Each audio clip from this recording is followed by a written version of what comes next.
my neighbours has randomly decided to start mowing his lawn at the same time I started filming, so I'll try to keep it out of the video as much as possible, but if you hear what sounds like a really enormous wasp, it's him. Hello, welcome back, hope you're all doing well. Today's case is about the abduction and murder of 9-year-old Christopher Laverack. Now, this case made headlines because it remained unsolved for 28 years. It was the longest live case of homicide police, and it was finally solved in 2012, and the monster behind this case was finally revealed. Christopher Laverack was a 9-year-old boy who lived in Hull in the north of England. His parents were divorced, so he lived with his mother Pam and would visit his father every other Friday. Despite what was described as a complicated family life, Christopher was a happy boy. He was shy and friendly, he enjoyed watching TV, and he liked motorbikes. He had friends, he was doing well at school, and he just recently joined a choir in the local area. The evening of the 9th of March 1984 was a Friday, and every other Friday when Christopher wasn't staying with his dad, he'd go and stay with his sister Kim and her husband Stephen. At around 7 p.m, Christopher was dropped off at his sister's house. He loved to stay there, so he got settled in and started watching his favourite TV show, The Fall Guy.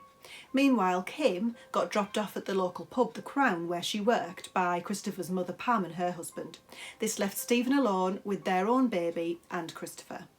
Later that evening, Stephen went to the pub as well, The Crown, and left Christopher on his own in the house with the baby, watching TV. Stephen stayed there for about an hour. He said that Christopher had asked him to go out because he wanted some crisps. About an hour to an hour and a half later, he then left and went back to the house. Stephen returns to the house and finds that the front door is open. He goes in and can hear the baby crying upstairs, but other than that, the house is eerily quiet. He goes into the front room and realises that Christopher's gone. He runs to tell Kim and then calls the police. The police arrive and immediately start looking inside and around the house. Christopher's never run away before, and both his father and mother have no idea where he is, so it's quickly established that Christopher has been abducted. But there was one strange thing that the police noticed inside the house. The 14-inch portable TV that Christopher was watching had been ripped out from the wires and had been taken. The plug was still plugged in at the socket, but the wires had been ripped out from the TV itself. The police searched all night, but there was still no sign of Christopher. They decided to widen the search the next day, on the 10th of March, to include the wastelands in the area, but there were still no answers. Remember, this was the 80s, so they didn't have the social media and the communication techniques that we have now, so it was literally just boots on the ground, long, hard work. 36 hours passed, and as we know, those are the most crucial hours in any missing child investigation. Police divers are dispatched to start dredging an area of water near to the house. But it would actually be 10 miles away at Beverley Beck, where a local man walking his dog would find a large plastic bag floating in the water. He called police, and police arrived immediately. When they opened the bag, they found the savagely beaten body of a little boy, and a large stone inside to weigh the bag down. The police knew it would be Christopher Laverack. They'd been searching for him for days, and on formal identification of the body by his uncle Melvin, the police were able to establish that it was Christopher's body. It was clear that Christopher had been subjected to a horrific attack. The perpetrator had sexually abused him and then beaten him with a blunt object, and he died of severe head injuries. So now police had Christopher's body, they started to turn their attention to the witness statements that had been given. A 70-year-old neighbour that Christopher used to call Auntie Marge said that she heard a car pull up at 10 p.m. to the house that Christopher was in. The engine was switched off, but the headlights were left on. She said the car was shaped like this. She heard someone loudly whispering, "Steve, Steve, I want to talk to you. Steve, let me in." She looked outside but could not see the person. She heard the front door open, then nothing more until a few minutes later when she heard the car driving away. And this was really the only good witness statement the police got. The face of Christopher Laverack made headlines around the world. Thousands of statements were taken and hundreds of police worked on the case. They had their suspicions, questioning local paedophiles, but they made no solid progress. Detective Chief Inspector Peter Baker went on Crimewatch, which was a TV show that featured unsolved crimes in the hope that the police would recognise something and call in with new leads. They showed a reconstruction of the night that Christopher went missing, and then DCI Baker talked through the details. He confirmed that Christopher had died the Friday night that he was taken. They showed a replica of the bag that Christopher was found in. It was a Tredair underlay carpet bag, and he asked the public to come forward if anyone in the Humberside area had lent one out or one had gone missing. The television set that also went missing never showed up again, and the police thought if they could find that TV, then they would likely solve the case. The driver of that car that Auntie Marge had seen that night never came forward, even after numerous appeals. It was thought that if the driver was the abductor, that it was likely he'd taken Christopher to a bridge directly above the beck and pushed him into the beck from there. Again, this was the 80s, so forensics were not what they are today, and any clues or evidence that might have been on Christopher's body were washed away whilst he was in the water. So whilst the case was never closed, it did run cold, and his murderer was never found.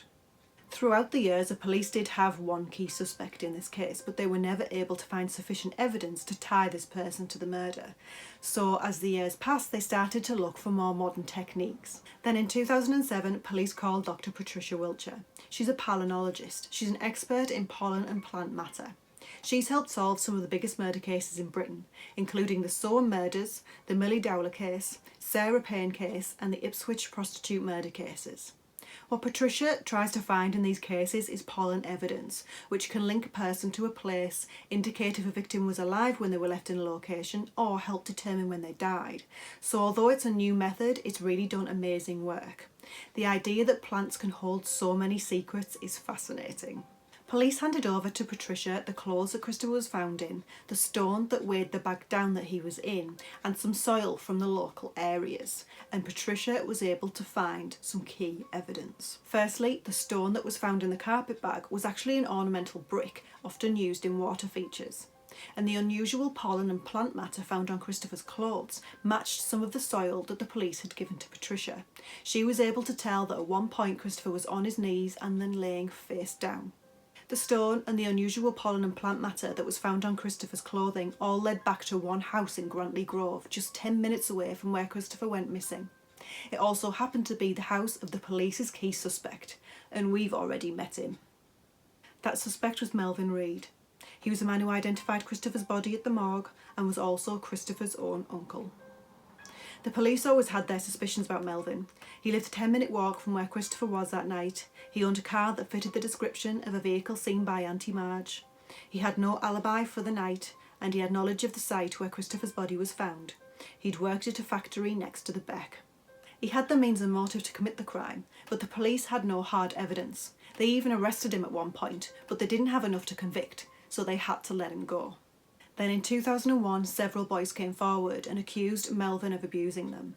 The case went to trial, and in 2003, Melvin was locked up for 7.5 years. Patricia's review of Christopher's case concluded in 2011, and it once and for all proved that Melvin was responsible for Christopher's death. Unfortunately, by this time, Melvin, aged 65, had already died in prison of cancer 4 years before, in 2008. Had he been alive, police would have arrested him immediately because by then they had sufficient evidence to convict. He died just 3 weeks before he was due to be released from prison for his other crimes. It took 28 years for the police to solve this case, and by the time that they did, the perpetrator was dead. Melvin Reid took his terrible secret to the grave, and whilst he was alive, watched while this case haunted detectives for almost 3 decades. Nothing was known of Reid's sexual offending in the years immediately following Chris's murder. He was an expert in getting children to keep his secrets. He was seen as a dependable, trustworthy character. He was able to deceive people into thinking he was a lovable uncle, until things started to fall apart in 2001, and then one allegation came after another and he was finally put behind bars. There's still a lot of questions in this case, even though we now know who took Christopher. One example is, why was the TV taken? Was that to make it look like a robbery or for some other reason? Let me know what you think about that one. And also, did Melvin act alone? The police have never ruled out that it might have been more than one person. And also, why was Melvin knocking on the door for Stephen that night? There could be a whole host of reasons for that, but in 2014, Stephen was arrested for child abuse. Stephen attempted to avoid jail by saying that the other prisoners would know who he was in relation to the Laverack case and that they might hurt him. Thankfully, that excuse got him nowhere, and he was sentenced to 5 years in prison after admitting to sexually assaulting 2 girls aged 8 and 10. I think there's more to this case than we'll likely ever know, especially since Melvin Reid has died. But thanks to the determination of the police, they were able to get answers to the family 28 years later. Not forgetting the legend that is Pollen Patricia. I'd love to do a video just on all of the cases that she's solved. She's not called Pollen Patricia, that's what I call her, because I'm a loser.